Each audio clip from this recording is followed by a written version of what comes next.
Bueno, hay cristianos que creen que el rapto y la segunda venida es el mismo evento y que sucede al final después de la tribulación. Hay otros cristianos que se llaman amilienistas, que creen que el milenio, que ya estamos en el milenio y que todas las profecías ya se cumplieron, que la semana 70 de Daniel ya se cumplió, etcétera, etcétera. Hay otros que siguen la línea del post-tribulacionismo, que creen que hasta después del milenio viene Jesucristo, y otros después de la tribulación. La iglesia de Tesalónica se encontraba con esta confusión, y es absolutamente lógico porque ellos no tenían lo que tenemos ahora de información, como lo vamos a ver de una forma detallada. Entonces Pablo tuvo que salir de Tesalónica por la persecución, y más tarde les manda estas dos cartas porque le comenzaron a llegar mensajes de los cristianos de Tesalónica que creían que ya estaban en la tribulación. Qué tremendo, ¿no? Ya creían los cristianos por la persecución tan recia que había del Imperio Romano contra los cristianos que estaban en la gran tribulación. Entonces Pablo en la primera carta les da a conocer el arrebatamiento de la iglesia en el capítulo 4, versículo 16 al 17, cuando les dice: el Señor mismo con voz de mando, con voz de arcángel, con trompeta de Dios, descenderá del cielo, y los muertos en Cristo resucitarán primero. Quiero que observen en este simple versículo la frase en Cristo. Los muertos en Cristo. Siempre que tú veas en el Nuevo Testamento, tú como un buen estudiante de teología y de la Biblia, la frase en Cristo, que se repite muchísimas veces en la carta a los Efesios, significa los que estamos injertados, unidos, amalgamados en el cuerpo de Cristo mediante el bautismo del Espíritu Santo. Como dice 1 Corintios 12:13, todos hemos sido bautizados por el mismo Espíritu en el cuerpo de Cristo. En otras palabras, cuando tú recibiste a Cristo como tu Salvador, en ese momento naciste de nuevo, sin que tú ni siquiera lo hayas experimentado o sentido. Lo creemos por fe. Ha habido una resurrección de tu espíritu dentro de ti a la vida espiritual, porque antes estábamos muertos, separados de Dios espiritualmente. Cuando recibiste a Cristo, fuiste regenerado, cambiado completamente de naturaleza. Fuimos transportados en ese momento de un reino a otro reino, del reino de las tinieblas al reino de la luz admirable de Jesucristo, como lo dice Colosenses capítulo 1. Y en tercer lugar, fuimos bautizados con el Espíritu Santo en el momento de nuestra conversión, no después, porque por muchos años vamos a ver lo que es la apostasía. Durante los últimos, yo diría 30, 40 años, se comenzó a enseñar en las iglesias: pasen aquí al frente los que quieran ser bautizados con el Espíritu Santo. Entonces la cristiandad se dividió en dos.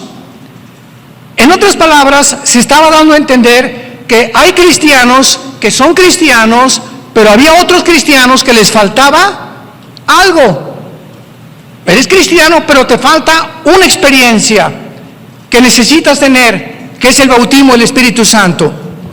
Cuando la Biblia nos demuestra con una claridad absoluta que el bautismo del Espíritu Santo es lo que nos hace cristianos. ¡Qué barbaridad!, ¿no? Y se comenzó a enseñar porque se convirtió en una tradición, porque la mayor parte de las iglesias lo comenzaron a proclamar, sin haber estudiado profundamente esto, y basándose desde luego en algunos versículos nada más del libro de los Hechos, cuando el libro de los Hechos no es un libro doctrinal, es un libro narrativo que narra la experiencia o la transición entre el judaísmo y el cristianismo. Es un libro que nos muestra de qué forma los apóstoles que eran judíos, Cristo fue judío, estaban completamente confundidos porque las promesas eran para Israel. Jesús lo dijo cuando vino en los evangelios: he venido a buscar a las ovejas perdidas de Israel, porque los 4 evangelios pertenecen al Antiguo Testamento. El Nuevo Testamento comienza en Hechos 2 con el bautismo del Espíritu Santo y el nacimiento de la iglesia. Entonces, los hechos que suceden en el libro de los Hechos no son una enseñanza doctrinal que los apóstoles explican en sus cartas, primera y segunda de Timoteo, Gálatas, Colosenses, Efesios, Filipenses, las primeras cartas de Pedro, explican lo que pasó en los hechos y nos enseñan, ¿verdad?, que estas cosas que sucedieron en los hechos fueron algo que Dios permitió porque la iglesia estaba comenzando a mezclarse con el judaísmo con la iglesia. Tenían que separar los apóstoles lo que Moisés enseñaba de muchas cosas de lo que Jesús enseñaba, y esto se resolvió con el primer concilio de la iglesia en Hechos capítulo 15. Ahí se juntaron todos los apóstoles y tenían que determinar qué cosas del Antiguo Testamento estaban vigentes y qué cosas del Antiguo Testamento ya quedaban obsoletas. Y la conclusión a la que llegaron fue la siguiente: no hay nada en el Antiguo Testamento, esto es muy importante, abran sus oídos, no hay nada en el Antiguo Testamento que en el Antiguo Testamento era obligatorio, que ahora en el Nuevo Testamento sea lo mismo. En otras palabras, ahora nosotros vivimos bajo la ley de la libertad en Cristo Jesús. Y ahora no es obligatorio nada absolutamente en el Nuevo Testamento.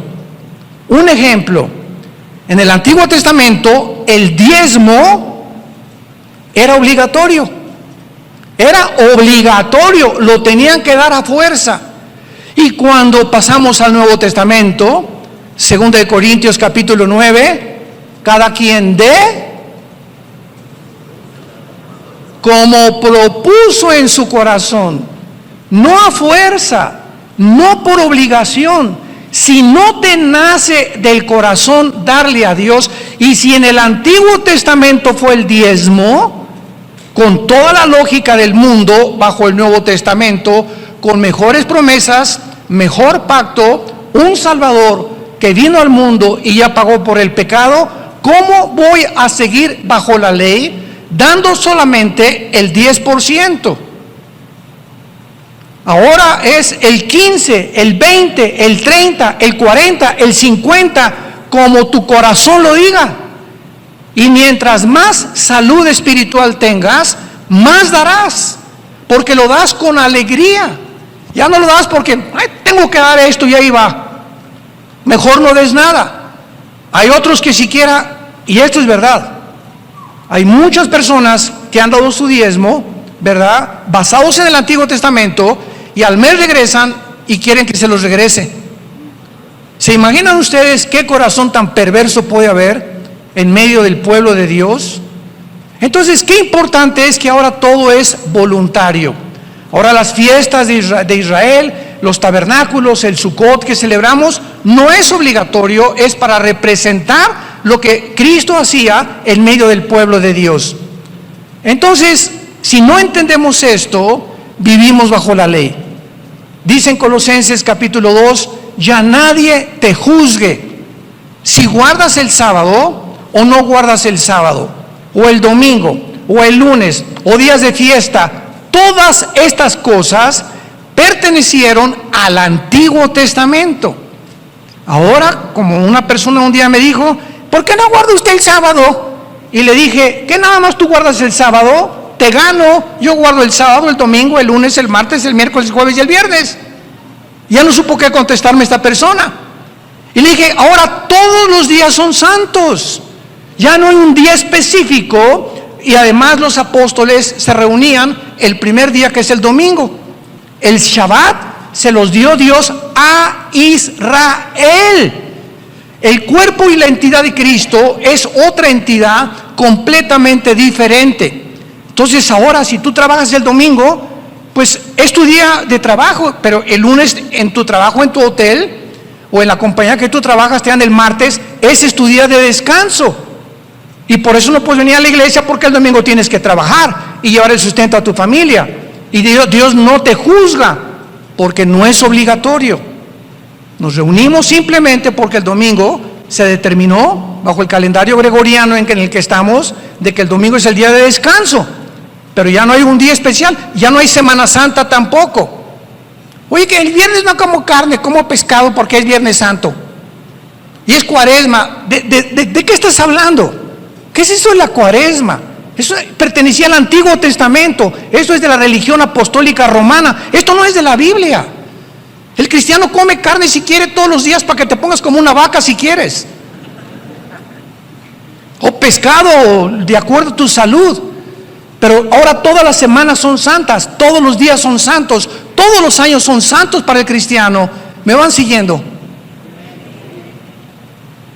Tenemos que deshacernos de tantas tradiciones. Pues no celebra la Navidad porque Jesucristo no nació el 24 de diciembre. Y si pones árbol de Navidad, eres un pagano, porque era de los babilonios. Mira, si no quieres poner árbol de Navidad, porque así lo sientes, no lo pongas y sigue con la cara de amargado que tienes. Y si alguien quiere poner árbol de Navidad y cantar jingle bells, noche de paz, no, deja que cante lo que él quiera, y si quiere el corrido del caballo blanco, que lo cante también. Pero lo que Dios ve no es, a ver, háblenle al arcángel Miguel, dice Dios, por favor, chéquenme quiénes pusieron árboles y quiénes no pusieron árboles. Los que no pusieron, pónganles una palomita. Y los que pusieron, una cruz. ¿Ustedes creen que Dios juzga de esa manera? ¿Cuánto legalismo hay en la iglesia? ¿Cuánto legalismo hay en la iglesia? ¿Qué es lo que Dios ve? El corazón.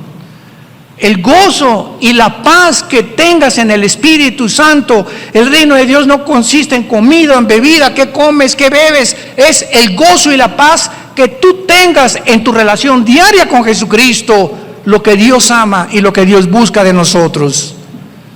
No si te pones falda o no te pones falda, si tienes un tatuaje o no tienes tatuaje. Como me dijo una vez un señor, ¿verdad? Pues yo no me tatúa. ¿Y la panza que tenía de Santa Claus qué? No, pues miren nomás la hermana en qué fachas vino a la iglesia. Espérame tantito, es una pobre ex prostituta que tiene una semana llegando a la iglesia y todavía no sabe cómo vestirse. No juzgues. ¿Ya viste cómo se pintarrajeó? Parece Cleopatra.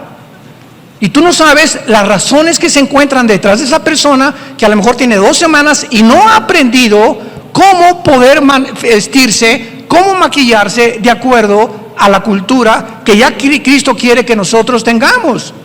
Que no atraigamos la atención sobre nuestro cuerpo, ni nuestra cara tampoco. Entonces tenemos que crecer y madurar santos de Dios.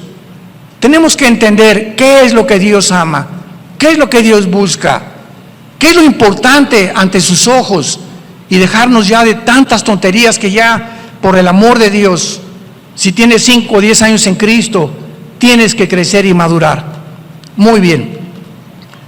Entonces, cuando Pablo dice en primera de Tesalonicenses 4:16, los muertos en Cristo resucitarán primero, esto significa la primera lección que vamos a aprender.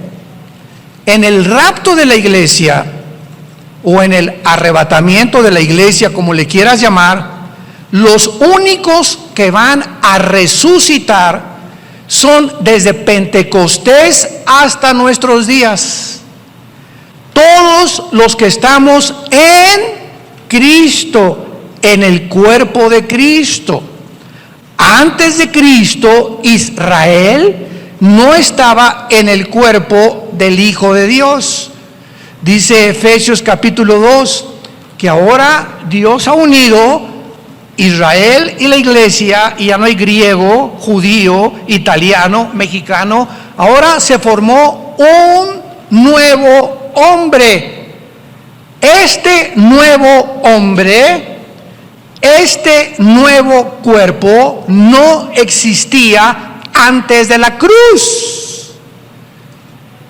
La iglesia era un misterio que el apóstol Pablo lo explica en Colosenses, en el capítulo 3 del libro de los Efesios, en Romanos capítulo 16, los últimos versículos.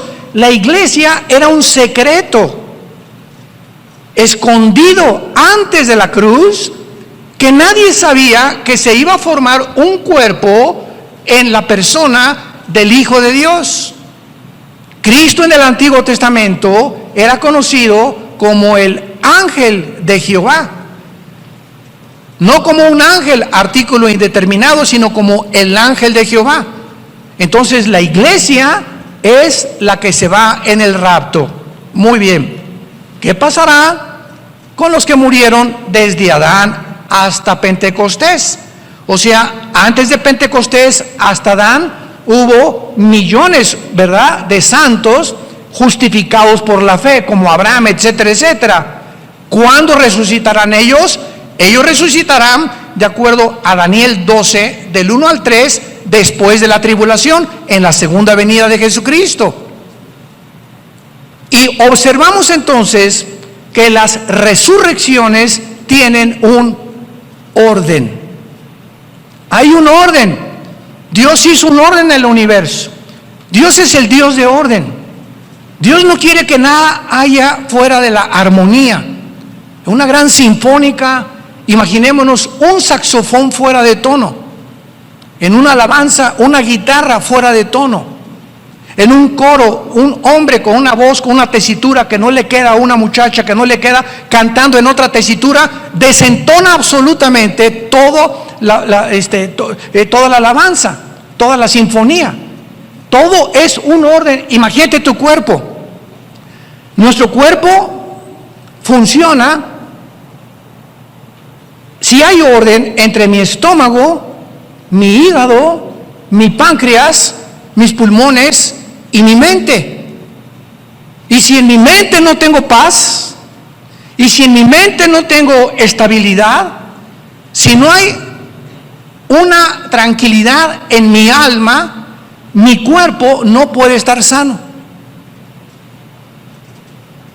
Y qué interesante que la mayor parte de los médicos en el mundo han descubierto que la enfermedad del siglo XXI, que causa casi el 70% de las enfermedades mentales y físicas, es el estrés. ¿Ustedes creen que es coincidencia que todo este año pasado y parte de este año nunca han habido más suicidios, divorcios, problemas mentales de los niños, de los jóvenes, como en el Japón, que se suicidan 2, 3 al mes, jóvenes menores de 18, 20 años de edad, drogadicción, por todo lo que el mundo ha atravesado con la famosa pandemia que hemos todos vivido? Qué impresionante que lo que ha enfermado más al mundo ha sido el miedo. El miedo es el arma favorita de Satanás. ¿Qué fue las palabras que Jesucristo nos dio? ¿Qué antídoto Jesús nos dio hace 2000 años? Que precisamente lo que necesitamos en el siglo XXI: mi paz les dejo, mi paz les doy. Shalom. Shalom. Resucitando los discípulos que iban al camino de Maús, se encuentran con Jesús, no lo reconocen, y lo primero que les dicen, Lucas 24, Shalom. Shalom es la palabra perfecta en el hebreo, porque implica paz, seguridad, esperanza, bienestar y salud. Cuando tú tienes paz, hay armonía en todos tus órganos dentro de tu cuerpo. Y si tú tienes algo que comience a disfuncionar y comienza a afectar las demás partes de tu cuerpo, es lo que se llama, estás enfermo. Entonces, ¿qué es lo que nos enferma? La desarmonía que existe dentro del cuerpo humano, porque algo causó esta desarmonía dentro de tu cuerpo. Y esto es precisamente lo que Dios quiere que nosotros podamos entender. Muy bien. Ahora, en la primera carta a los Corintios, capítulo 15, versículo 51 en adelante, ya Pablo nos explica el misterio que solo a él se le reveló. Ni a Pedro, ni a Santiago, ni a Lucas, ni a Juan, ni a Judas, el medio hermano de Jesús, a ninguno de los apóstoles le agradó a Dios revelarle lo que le reveló únicamente al apóstol Pablo. Y esto nos habla claramente de los diferentes talentos y revelaciones que tenemos del mundo espiritual. Por eso hay un Jeremías, hay un Isaías, hay un Amós, hay un Ezequiel, que tienen diferentes perspectivas del mundo espiritual, como Dios los trató, pero que todos, ¿verdad?, hacen una armonía en la mente de Dios. Y dice el apóstol Pablo en su primera carta a los Corintios, capítulo 15, versículo 51, he aquí les digo un misterio. Un misterio es algo no revelado antes. Es un secreto que no se conocía antes. ¿Qué está diciéndoles Pablo? Les voy a contar, les voy a revelar un secreto de Dios que en el Antiguo Testamento, ni en los, escúchenme con cuidado, ni siquiera en los evangelios se conocía. Pablo, ¿cuál es este secreto? Estoy ávido por que me lo digas. Este es el secreto, que no todos vamos a morir. Y se usa la palabra dormir, porque cuando vean ustedes la palabra dormir en el Nuevo Testamento significa el cuerpo físico, no el alma ni el espíritu, porque hay más de 55, 65 versículos que nos muestran que en la muerte tenemos una existencia consciente. Como en el quinto sello en Apocalipsis capítulo 6, vi las almas de los que habían muerto en el cielo hablando, platicando con Dios. Entonces, Pablo nos dice, este es el secreto, que va a haber una generación de seres humanos que no van a morir. Oye, Pablo, pero ¿qué acaso esto no contradice Hebreos 9:27, que dice, está establecido a los hombres que mueran una sola vez y después el juicio? Claro que está establecido, pero Dios tiene excepciones. ¿Cómo las tuvo con Enoc en Génesis 5? ¿Cómo las tuvo con Elías? Que en el Antiguo Testamento son los dos únicos hombres que partieron del mundo sin haber muerto, que son antitipos, ¿verdad?, de lo que es el tipo que es el arrebatamiento de la iglesia. Pero esta doctrina no se conocía. No todos vamos a morir, pero todos seremos transformados en un momento, en un abrir y cerrar de ojos, a la final trompeta, porque se tocará la trompeta y los muertos serán resucitados incorruptibles y nosotros seremos transformados. Lo comparamos con Primera de Tesalonicenses, capítulo 4, en nuestro capítulo, donde Pablo dice, versículo 17, luego nosotros, después de que resuciten todos los santos desde Pentecostés, luego nosotros, o sea, si ahorita viene el rapto entre una hora, o mañana, los primeros que van a salir van a ser los que murieron desde Pentecostés a nuestros días. Este es el primero ellos. Y luego, atrasito de ellos, los que hayamos quedado, o sea, vivos, seremos arrebatados juntamente con ellos en las nubes. En las nubes. Cristo en el rapto no baja al mundo. Cristo en el rapto no baja a juzgar al mundo. Cristo en el rapto no baja a destruir al anticristo. En la segunda venida, Zacarías capítulo 14, en la segunda venida Cristo baja y pone sus pies en el monte de los olivos, donde se va a hacer un valle como una forma de cruz, y viene con nosotros a establecer su reino milenial. En el rapto nos saca del mundo, y en la segunda venida viene con nosotros después de los 7 años de la tribulación. Entonces, si estamos ahorita manejando o comiéndote tu torta entre 2-3 horas, o mañana estás en Chapultepec corriendo, etcétera, etcétera, y viene el rapto, la ropa de todos nosotros se cae en el suelo, con la cosa que traes aquí en la boca. Y vamos a desaparecer millones de personas sin que el mundo tenga una explicación. Pero habrá millones de personas que eran cristianos, entre comillas, profesantes, que van a venir aquí al Salón Le Crillon y no van a encontrar a nadie. O van a encontrar a otros como ellos, que venían y estudiaban y asistían a la iglesia, pero nunca fueron nacidos de nuevo. Nunca tuvieron una relación personal con Jesús. Nunca ganaron a ninguna alma. Nunca le hablaron a nadie, ni a su familia, de Jesucristo y de su muerte en la cruz. Sus vidas nunca cambiaron ni fueron transformadas. Eran religiosos. Este hecho, pues, es el que Pablo explica en la primera carta a los tesalonicenses. Y nos brincamos al capítulo 5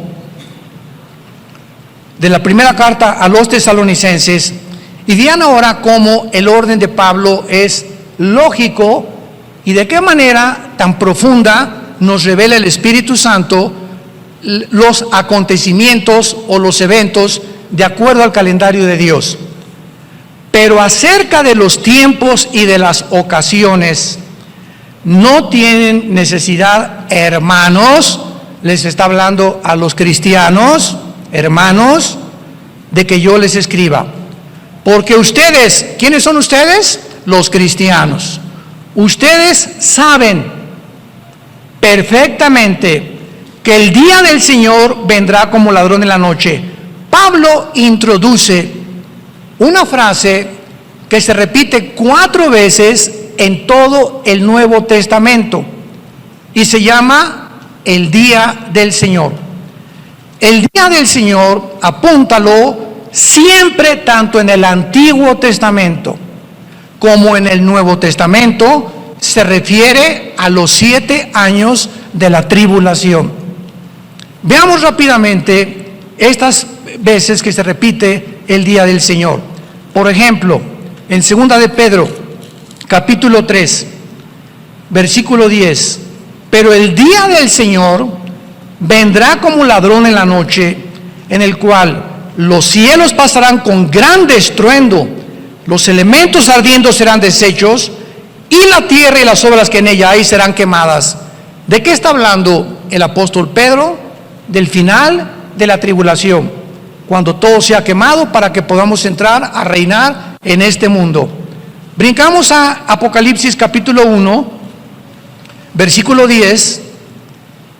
Yo estaba en el Espíritu, ¿cuándo? En el día del Señor.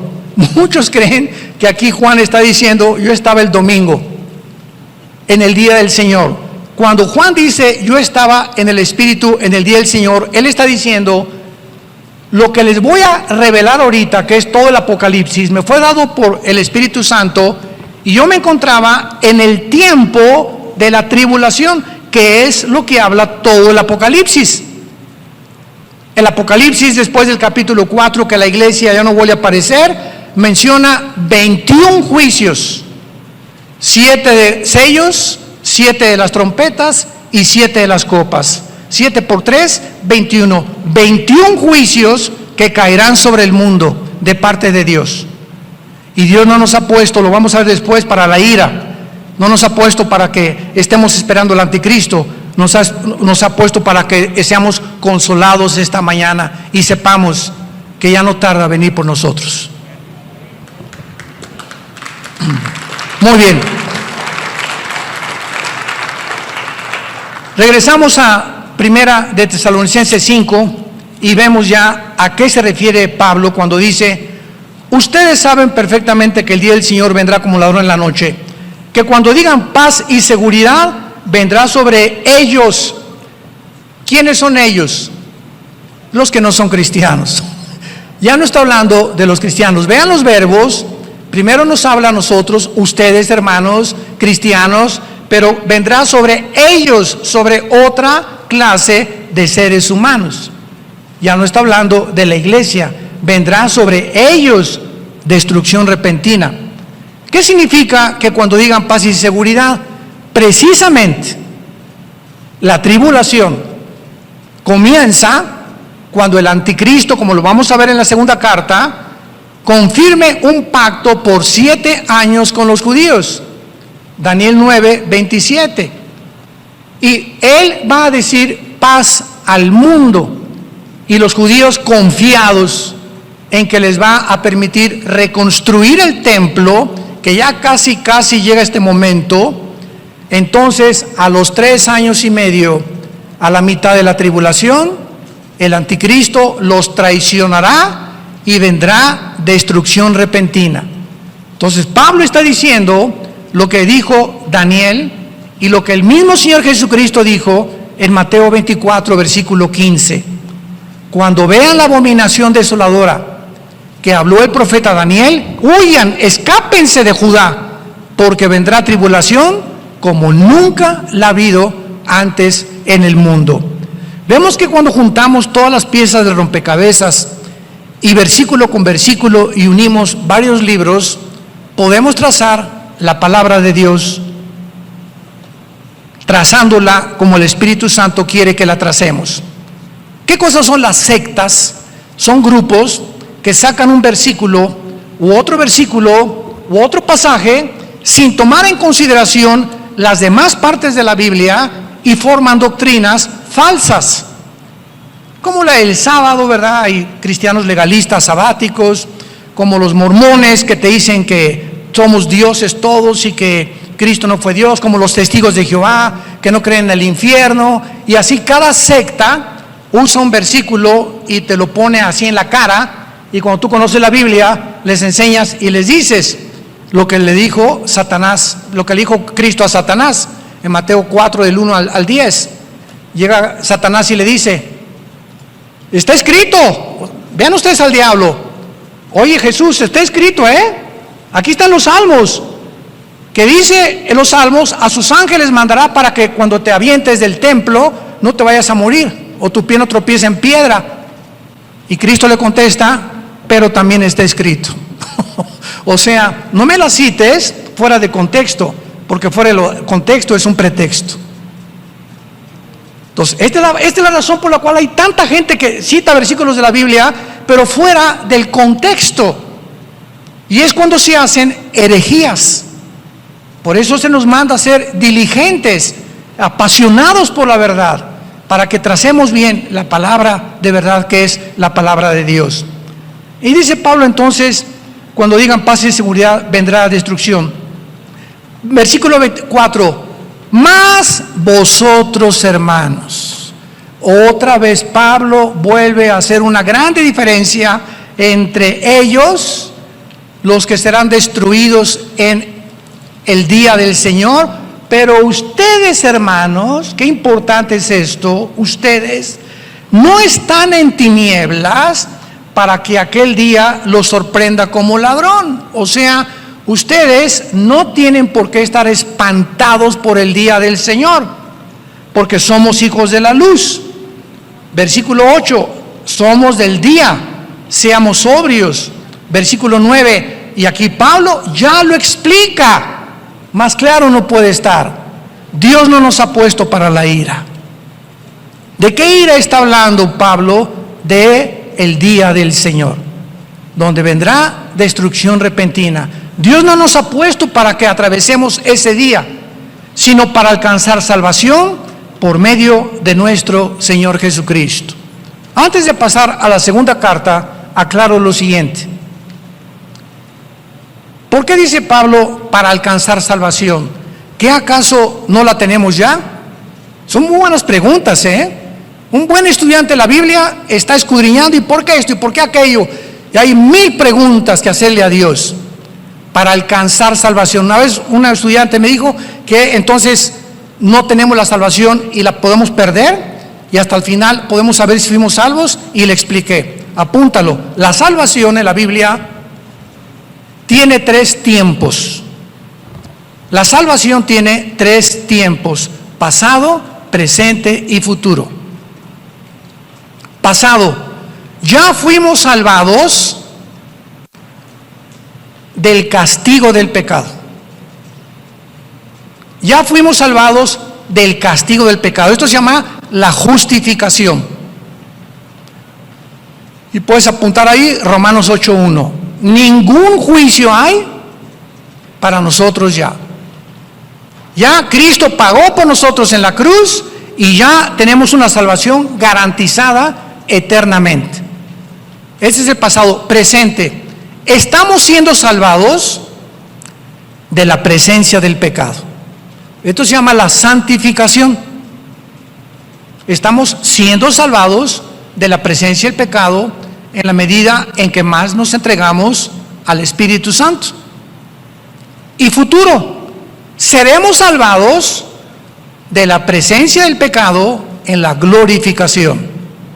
Cuando resucitemos, el pecado, ¿verdad?, o la antigua naturaleza será completamente ya muerta, erradicada del cristiano. Hasta el tiempo de la resurrección, el pecado habita en nosotros. Dice Pablo en Romanos 7, el mal mora dentro de mí. Ten cuidado, hermano y hermana. Anoche mi esposa y yo veíamos una película de las poquitas que ya puedes ver. Quiero usarla como ejemplo de una muchacha negrita que estaba en una universidad en África y llegó un maestro con doctorados y cosas así, y era como 25 años más grande que ella. Esta tenía 20 y él tenía como 55 años de edad, y la comienza a enamorar. Total que la comienza a enamorar y un día la quiere violar. Entonces, para hacerlo corto la historia, la muchacha morenita o negrita va con los decanos de la universidad, con los principales, y lo delata y no le creen. No, como un maestro con tanta reputación y con tantos diplomas, esto no lo podemos creer. Total que ella contrata un abogado, una abogada negrita también, y exige la abogada que le hagan un juicio a este maestro. Entonces, claro que él se defiende y resulta en el juicio que tenía 10 años en las otras universidades que él había enseñado una historia de violaciones a muchachas menores de 20 años que les ofrecía el sexo con tal de pasarlas de año. Y nadie lo había delatado por miedo, las mujeres por miedo de que no la pasaran, cómo le iban a creer, sin testigos. Finalmente cayó el hacha del juicio sobre la vida de este hombre, porque esta película es de la vida real. Y esto es lo que dice Romanos capítulo 2, versículos 2 y 3. ¿Qué no sabéis que la paciencia de Dios y la benignidad de Dios te guía al arrepentimiento? Yo le dije a mi esposa cuando acabó esa película, conozco muchas personas que las está juzgando Dios ya, que traían una historia de hace 10 años, 5 años, de abusos sexuales, etcétera, etcétera, o de otra índole, y que como no pasaba nada, creían que Dios lo había olvidado, y Dios no puede ser engañado.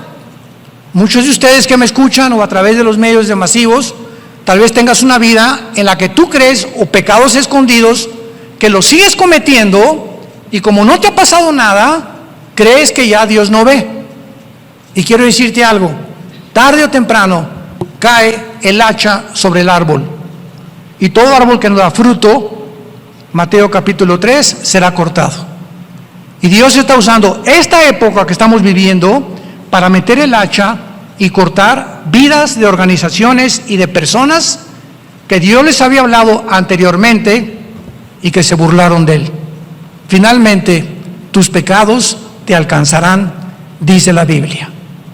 Tus pecados te alcanzarán tarde o temprano.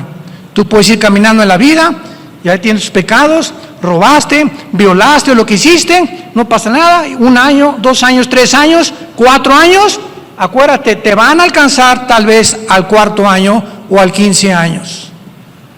Y cuando te alcancen, tal vez te alcanzaron cuando tenías la más grande oportunidad de formar una familia o de triunfar en los negocios, o que se haga un escándalo en tu vida, o perder tu familia y tus hijos o tu testimonio, porque no quisiste encontrar el perdón en la cruz. El que esconde sus pecados no prosperará. No le puede ir bien a nadie. Palabra de Dios, que esconda su vida debajo de un closet o debajo de un colchón, no te puede ir bien. Tarde o temprano Dios tratará con tu vida. Mas el que los confiesa y se aparta, alcanzará misericordia. Dios es grande y misericordia y te quiere perdonar. Esta mañana quiere llamarte y decirte te amo. En esa cruz pagué por todo lo que tú habías hecho y por lo que crees que tienes escondido. A mí no me engaña. Dios conoce las intenciones de nuestro corazón. ¿Por qué no aprovechas esta mañana para venir a la cruz? Reconciliarte con Él, hacer la paz con Él y no salir por esa puerta ya creyendo que te va a seguir yendo bien en la vida, cuando en tu vida hay pecados que no has confesado delante de su trono. Te damos gracias, Padre, por tu palabra en esta mañana. Gracias, Señor, porque tu palabra es verdad. No hay nada torcido ni perverso en ella. Todas ellas son rectas al que entiende y razonables a los que han alcanzado la sabiduría. Bendito seas, oh Dios, creador de los cielos y de la tierra, y al gran pastor de las ovejas, tu Hijo Jesucristo, quien por la sangre del pacto sempiterno ha dado su vida en nuestro lugar, para que ahora hagamos las cosas que son agradables delante de Él, sabiendo que si somos llenos del Espíritu Santo, tenemos que vivir una vida apartada del pecado. No engañarnos ni creer que somos nosotros los que al pecado le llamamos pecado. No. El pecado engaña. El pecado te hace creer que lo que haces está bien, que no es malo porque haces otras cosas buenas. No te engañes. Y después de que te engaña el pecado, endurece. Te endurece el corazón. Y llega un momento en que ya Dios no puede tratar con tu vida. Dios tendrá que disciplinarte, porque al que ama a Dios disciplina y azota al que recibe por hijo. En esta mañana, dile: Padre Santo que estás en el cielo, quiero vivir una vida abierta y transparente delante de ti y llamarle pecado a lo que tú llamas pecado. Lávame con tu sangre preciosa, porque es tu vida en tu sangre la que me puede dar esta limpieza en este momento que mi alma necesita, para que haya armonía en mi alma y en mi vida espiritual. Gracias por la cruz, y porque en esa cruz pagaste por todo lo que yo había hecho y lo que en este momento te estoy confesando. En el nombre de Jesús. Amén.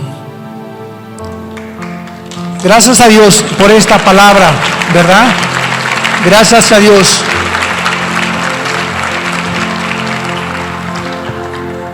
Esta palabra debe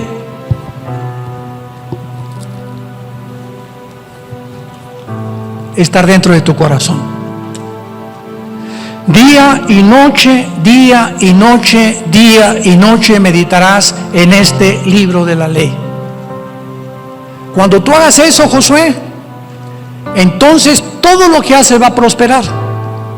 Porque si tú vives en mi libro y lo consultas y te hincas y oras y me pides que te hable, te voy a hablar.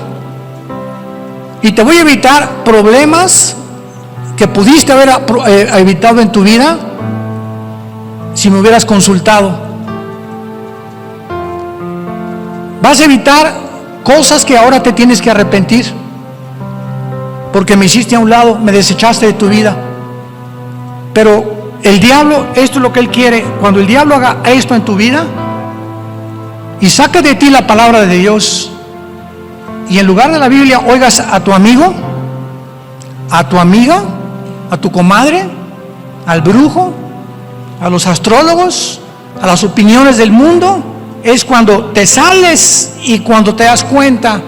Si eres cristiano, viene el hacha del juicio a tu vida tarde o temprano, porque Dios al que ama disciplina. Y finalmente, si eres cristiano y no te arrepientes, porque los hay, pero tienes la salvación, ¿qué pasa? Dios te lleva a casa antes de tiempo.